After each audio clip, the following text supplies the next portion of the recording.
ক্লাসে ঢোকার সাথে সাথে প্রিন্সিপালও ক্লাসে ঢুকলো আর বলল, তোমাদের মধ্যে তামিমকে? জি স্যার, আমি। তুমি আমার কেবিনে এসো।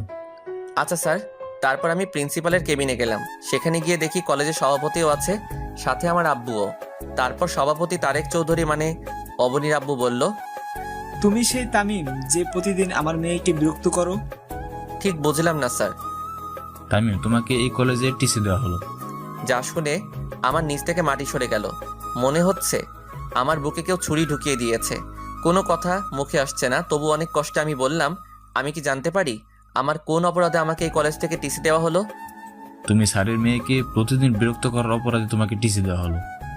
ও বুঝছি। বাবা চলো। কোথায় যাবে? কেন বাড়ি যাব? কারণ এই কলেজে আর আমার জায়গা নাই। তখন আব্বু স্যারকে অনুরোধ করে বলল, স্যার প্লিজ আমার ছেলেকে আরেকটা সুযোগ দিন। আমার ছেলে যতই খারাপ হোক না এই কাজটা করতেই পারে না। আপনার ছেলে কেমন তা আমাদের জানা হয়ে গেছে, যেমন ছেলে তেমন বাবা। বাবাকে অপমান হতে দেখে আর চুপ থাকতে পারলাম না। সোজা গিয়ে সভাপতির কলার চেপে ধরে বললাম, মিস্টার তারেক চৌধুরী, আপনি আমাকে যতই অপমান করুন মারুন, কিন্তু আমার বাবাকে অপমান করবেন না। তারপর প্রিন্সিপাল এসে আমাদের ছাড়িয়ে নিয়ে তারপর আমার আব্বুকে বলল, এই যে মিস্টার, আজকের পর থেকে যেন আপনাকে আর আপনার ছেলেকে এখানে আর না দেখি, এখনই বেরিয়ে যান। আব্বু চলো। তখন তারেক চৌধুরী বলল, তোকে আমি দেখে নিব। যত পারিস দেখে নিস। তারপর আর কথা না বলে বাবাকে বাহিরে এনে ক্লাসে গিয়ে স্যারের অনুমতি নিয়ে ক্লাসে ঢুকে বইগুলো নিয়ে বাহিরে চলে যাব। ঠিক তখনই, তামিম, তুমি কোথায় যাচ্ছ? সরি স্যার, এই কলেজ থেকে টিসি দেওয়া হয়েছে, তাই চলে যাচ্ছি। আমি এই কথা বলার সাথে সাথে অবনী বলে উঠল, তোমাকে কে টিসি দিছে? তার চাকরি আমি কেড়ে নিব। সরি ম্যাডাম, আমরা গরিব হতে পারি কিন্তু কারো দয়া নিয়ে বেঁচে থাকতে চাই না। আর মিস অবনী চৌধুরী, একটা কথা বলে রাখি, আজ এই কলেজ থেকে আমাকে বাহির করে দেওয়া হচ্ছে, কিন্তু এমন একটা দিন আসবে যেদিনে এই কলেজটা আমার হবে। সেই দিন দেখব তারেক চৌধুরী সভাপতিত্ব কোথায় থাকে। It's my challenge, Mrs Aboni Chowdhury. Sir দোয়া করবেন। দোস্ত, আমাকে তোর দোয়া করিস। এই বলে ক্লাস থেকে বাহির হয়ে সোজা বাবাকে নিয়ে বাড়িতে চলে আসলাম। কিন্তু এতেই কি তামিমের বিপদ শেষ, নাকি সামনে আরও বড় বিপদের সম্মুখীন হবে? তামিম কি আদৌ জানে যে আরও বড় বিপদের সম্মুখীন হতে হবে? অন্যদিকে অবনীকে নীলা বলল, দোস্ত, ওই খ্যাত এগুলো কি বলে গেল? আমি কিছুই বুঝতেছি না, তামিমকে কে টিসি দিছে? কিন্তু প্রিন্সিপাল স্যার ছাড়া আর কে করবে?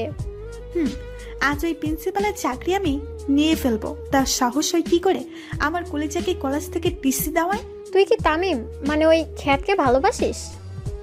ওই একদম খ্যাত বলবি না। আর তামিমকে আমি খুব ভালোবাসি। তামিমকে ছাড়া আমি বাঁচবো না। তুই ভেবে বলছিস তো? এখানে এত ভাবার কি আছে?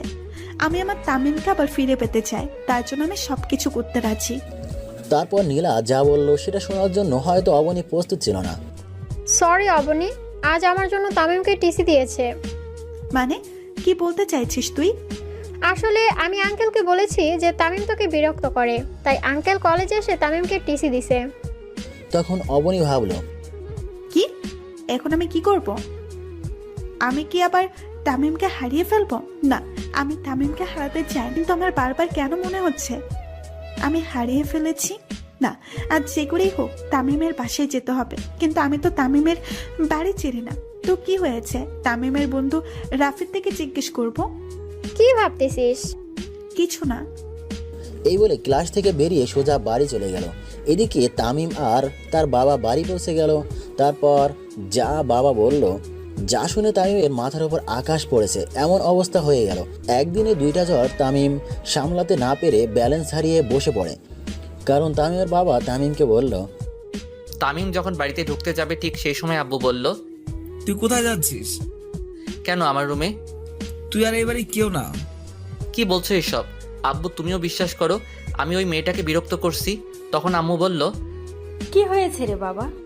তারপর আব্বু কলেজে ঘটে যাওয়া সব ঘটনাগুলো বলল। তারপর আম্মু সোজা এসে আমার গালে থাপ্পড় মেরে বলল, ছি, তোকে আমার ছেলে বলতেও লজ্জা করছে, বেরিয়ে যা আমার বাড়ি থেকে।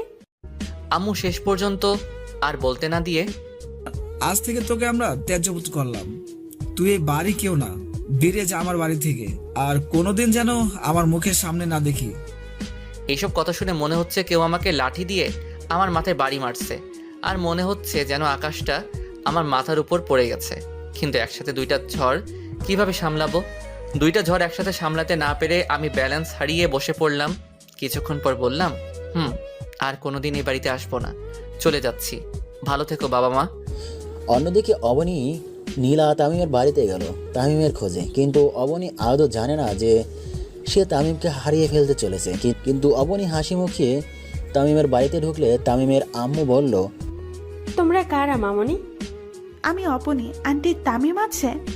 তামিম তো অনেক আগে এ বাড়ি ছেড়ে চলে গেছে। কি?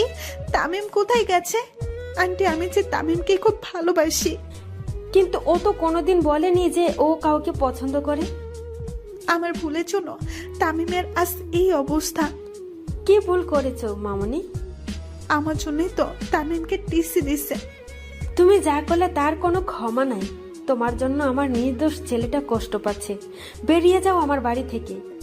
আন্টি আর কিছু বলতে পারলো না, কারণ তামিমের আম্মু দরজা বন্ধ করে দিয়ে চলে যায়। অবনী চিন্তা করে, আজ আমার জন্য তামিমের এই অবস্থা। তামিম এখন কোথায় আছে, কি করছে? আচ্ছা, রেল স্টেশনে গিয়ে দেখি সেখানে তামিম আছে নাকি। থাকলেও তো থাকতে পারে। তারপর অবনী রেল স্টেশনের দিকে ছুটে যায়, কিন্তু কপাল খারাপ, সেখানেও তামিম নেই। এদিকে তামিম তার সব সার্টিফিকেট আর মোবাইল আর কিছু জামানো টাকা ছিল সব কিছু নিয়ে বেরিয়ে পড়লো অজানা রাস্তার পাড়ি দিতে। আর বলল, জানি না কোথায় এই রাস্তার সমাপ্তি হবে, জানি না এখন কোথায় থাকবো। তারপর এইসব ভাবতে ভাবতে হাঁটতেছি। তারপর রেল স্টেশনে গিয়ে ট্রেনের জন্য অপেক্ষা করলাম। অবশেষে অপেক্ষার সমাপ্তি ঘটে। স্টেশনে ঢাকাগামী ট্রেনটাতে উঠে পড়লাম। তারপর ট্রেনটা নিজের মতো করে চলতে লাগলো আর আমি বাহিরের দৃশ্য উপভোগ করতে লাগলাম।